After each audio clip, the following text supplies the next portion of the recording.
Los países latinoamericanos, independientes hace ya unos 200 años, abundantes en recursos naturales, hoy siguen estando muy lejos de los países occidentales. Y por su parte los asiáticos, que lograron más tarde la independencia en tan solo 50 años y en algunos casos sin tener grandes almacenes de recursos naturales, pasaron de ser regiones muy pobres a ser de los países más ricos y prósperos del mundo. Y la pregunta que a muchos les surge es ¿por qué unos sí y otros no? En mi vídeo donde hablaba del desarrollo de los tigres asiáticos se me preguntó por qué estas políticas que ellos aplicaron no funcionaron en Latinoamérica. Pues hoy vamos a abordar estas respuestas, así que ponte cómodo y quédate en el vídeo. Y si eres nuevo y te gusta la economía, suscríbete.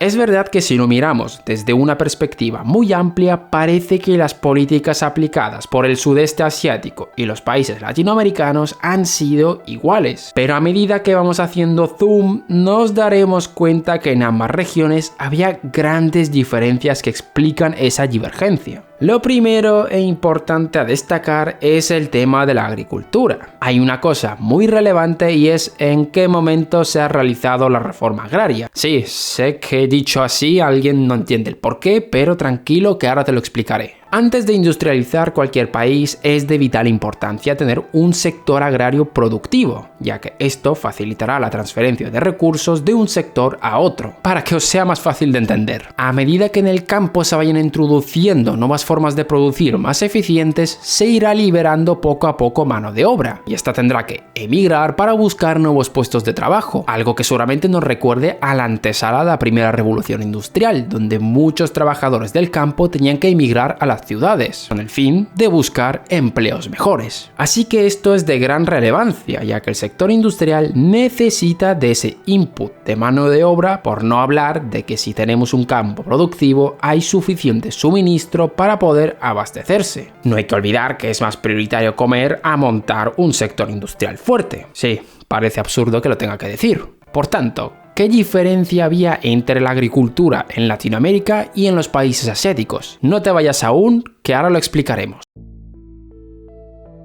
Vamos a coger dos países para nuestra explicación, Corea del Sur y Taiwán. En los años 40 en Corea del Sur, más o menos 4/5 partes de la población era rural, e importante destacar también la propiedad de la tierra, donde el 5% de la población tenía casi el 50% de las tierras. La tierra no era demasiado productiva, pero a partir de los 50 se dieron muchos factores que favorecieron ese cambio en el país. En primer lugar, el conflicto entre clases sociales se vio reducido debido al peligro que suponía el comunismo. El miedo al avance de este permitía que las clases tuvieran un enemigo común y aceptaran las reformas. También destacar que en Corea no había tantas élites con poder. La mayoría de las élites que hubo en Corea pertenecían a los japoneses, pero después de la Segunda Guerra Mundial estos se marcharon y no dejaron una gran estructura social preestablecida, cosa que reducía la posible oposición que pudiera surgir. Después, no tenemos que olvidarnos que recibieron ayuda por parte de los Estados Unidos, ya que como todos sabemos, Corea del Sur era un punto estratégico, estaba ahí en la frontera con el comunismo, pero por sí solas esas ayudas no hubiesen servido de nada si no se hubieran administrado bien, donde ayudó mucho la eficiente burocracia que tenían los coreanos, que tenían que ser competentes casi por obligación. Luego lo explicaremos. Así que todo ese cúmulo de factores consiguió una estabilidad política y que las reformas fueran aceptadas por parte de la población. Los campesinos empezaron a tener derechos de propiedad, que favoreció a que las tierras fueran más productivas, ya que había incentivos, ya que se producían para ellos mismos. También comentar que hubo muchas presiones por parte del gobierno para que la tierra fuera productiva, para que cada vez más se buscase la eficiencia. El campo poco a poco se iba volviendo más productivo, proporcionando un suministro de alimentos, un excedente de ingresos para el Estado que los aprovechaba para empezar a invertir en industria y la mano de obra que poco a poco se iba liberando para poder trabajar ahí. Por tanto, la rápida mejora del campo fue crucial para la industrialización, que si queréis tener más información sobre lo de Corea podéis ir a ver mi otro vídeo. Ahora hablemos un poco de Taiwán.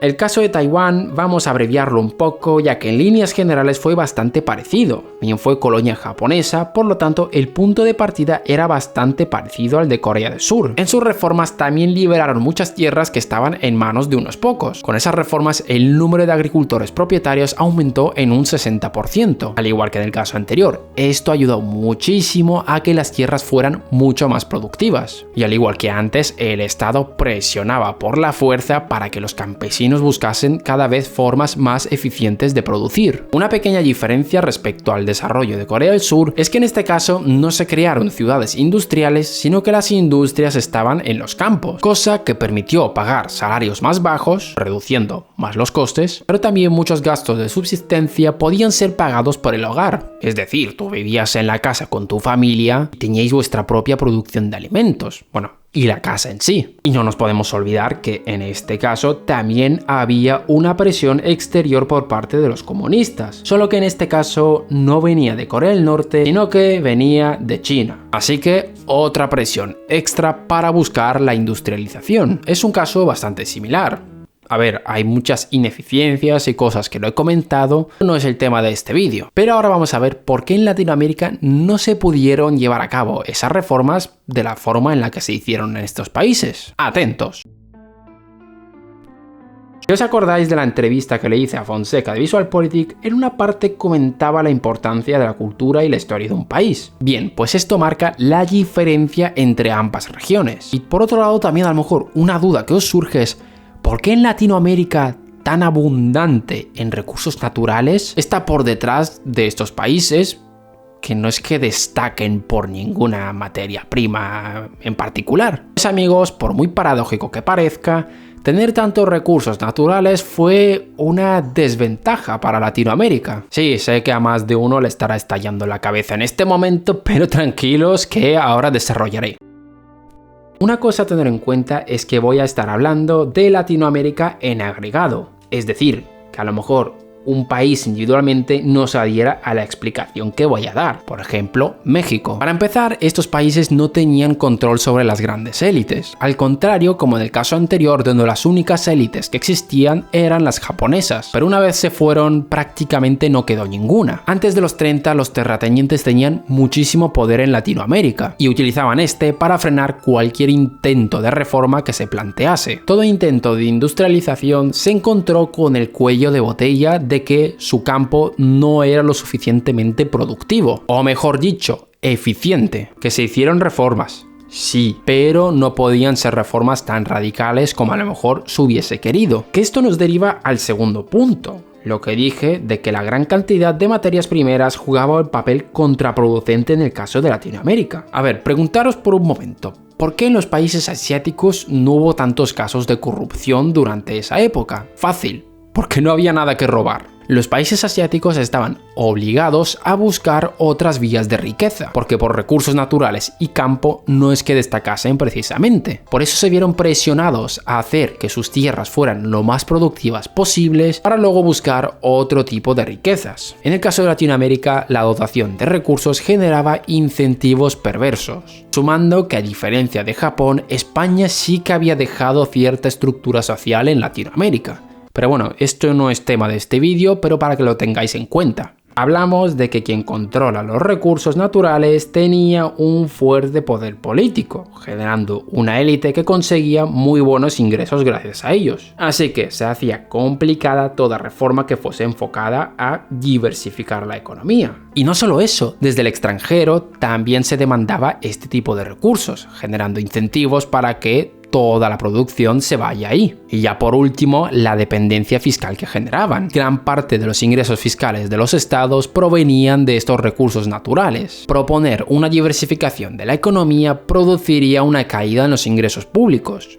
en el corto plazo. Así que como hemos visto, esa aparente ventaja de Latinoamérica en cuanto a recursos naturales en verdad fue su perdición. Quizás exagero un poco con la expresión, pero ya me entendéis. Esto tiene un nombre y se conoce como la maldición de los recursos naturales. Dice básicamente eso, la abundancia de los recursos genera incentivos perversos que frena el crecimiento, siendo estos una maldición y no una bendición. También por eso la burocracia en los países asiáticos se forzaba a ser más competente, ya que estaban obligadas a buscar otras formas de conseguir ingresos. Que además, y eso ya es otro punto, la gran mayoría de los países asiáticos eran regímenes autoritarios, a diferencia de algunos países de Latinoamérica donde ya había cierta democracia, que evidentemente reducía mucho el margen de maniobra de los gobiernos. En un gobierno autoritario se hace lo que el gobierno diga. Punto. En una democracia debe satisfacer siempre determinadas necesidades. Así que la industrialización se vio limitada también por el sistema político, explicando también esa diferencia en el desarrollo. Y ahora que hemos hablado de burocracia, hay también cosas interesantes a comentar, y es los distintos incentivos que había en ambas regiones. Como hemos comentado, en Latinoamérica había muchos incentivos lucrativos, haciendo que en ocasiones no se piense más allá. Mientras que en los países asiáticos, por un lado, no había mucho que saquear, pero es que también tenían ahí en la frontera a los comunistas presionando. Así que la burocracia literalmente tenía que jugarse el cuello. Si no conseguían adelantar a los comunistas, verían cómo cada vez la población los ve con mejores ojos. Y una última cosilla que creo que también es muy importante es el tema cultural. La diferencia cultural entre lo que significa ser un alto cargo en Asia y en Latinoamérica es bastante diferente. Como os dije, Latinoamérica recibió mucha herencia española y cuando estos se fueron dejaron una fuerte huella. Solo os invito a leer un poco de historia oriental y os daréis cuenta de que la concepción de ser un líder es completamente diferente y no tiene nada que ver. Si os interesa podéis leer el libro de Fukuyama. Así que hemos visto por qué hubo tanta diferencia en el desarrollo de ambas regiones. Los puntos de partida eran muy diferentes y que explican la gran diferencia entre ambas. Y una pregunta que a lo mejor puede surgiros es: ¿se puede emular lo que hicieron los países asiáticos? Y la respuesta es un rotundo no. Casi todos los que se ponen a estudiar el desarrollo de estos países se dan cuenta del peligro que hay para intentar emular su crecimiento. Es un modelo que parte de unos equilibrios que son muy inestables en el largo plazo y unas condiciones de partida que evidentemente no todos los países tienen. Es un modelo muy interesante de estudiar, pero que hay que tener mucho cuidado para replicar. Y antes de acabar el vídeo, un pequeño spam: he inaugurado la opción de miembros del canal para aquellos que quieran dar un apoyo extra. Tenéis más información dándole al botón de unirse. Y antes de acabar, feliz año a todos, espero que os vaya a todos bien este 2022 y nos vemos la semana que viene.